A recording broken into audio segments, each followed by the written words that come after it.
What's up guys, Everything Apple Pro here, and the new 2016 MacBook Pro 13-inch. I have it in my hands. Now this is the non-touch bar edition. So this is just the new redesign, new speakers, the new ports, everything that the new MacBook is except for the Touch ID, the touch bar, and a couple other little minor details. So I want to go ahead and unbox it. I am very psyched. There's only one new color, unfortunately, in space gray, so I'm a little confused as to why they wouldn't add a nice black color to match the iPhones.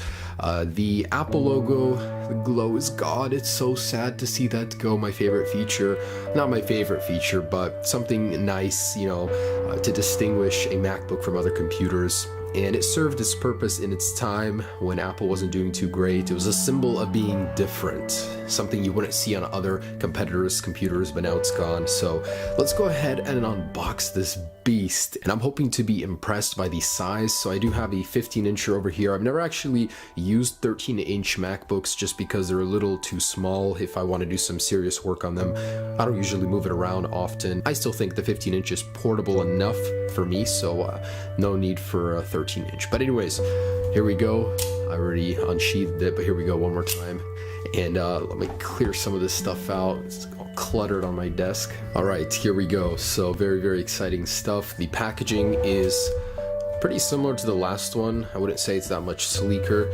A couple things about this version of the MacBook that the touch bar version doesn't have. Basically, this one you can replace the SSD, which is awesome. Anyways, I'm going to carefully cut into here and here. And I was so disappointed when Apple didn't announce new iMacs, new Mac Pros, even the Mac Mini. I've never used them, but a lot of people were disappointed about those. Even the display, the 5K display, Apple just gave up and handed the keys to LG. So I'm gonna review it when I get it. But I was sad to see Apple didn't build their own display. Hey, at least there is a 5K display that works with the MacBook Pro. That's awesome. Okay.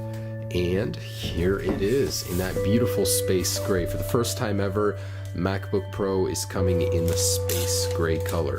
And it's kind of a strange move because Apple killed this color off on the iPhones.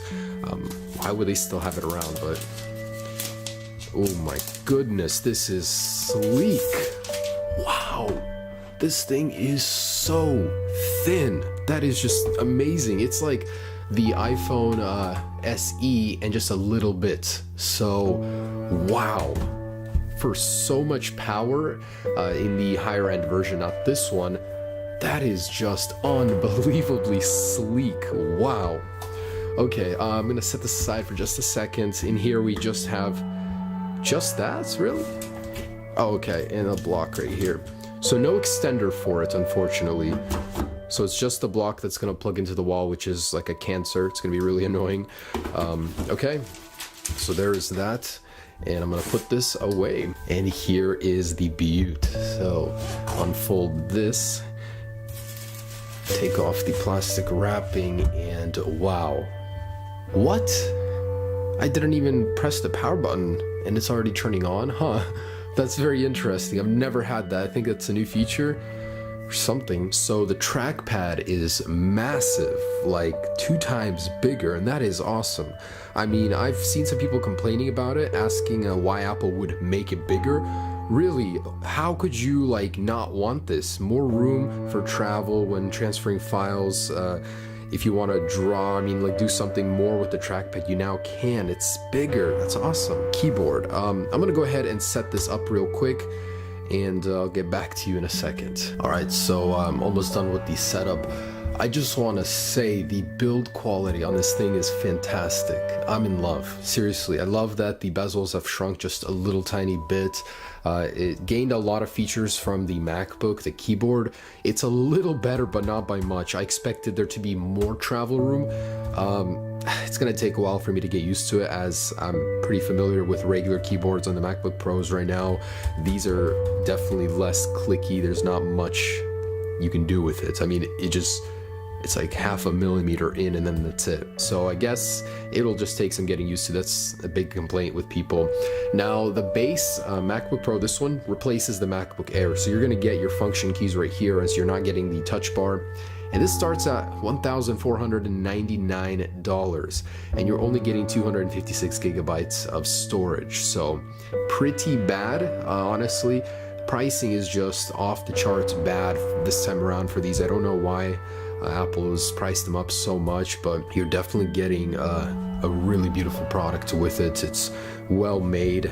You're only getting 2 ports, so 2 USB-C ports and 1 headphone jack. Now, if you want to use your headphones from your iPhone, you will not be able to. You cannot plug an adapter into here to use them as they are lightning based.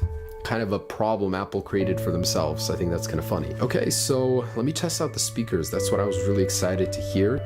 I want to see how these sound. All right, sorry, I'm gonna play my own video here. Ever since the iPhone 7 was released, I've always thought it would look so much better with a glowing Apple. Wow, pretty booming. Let me turn on a song real quick.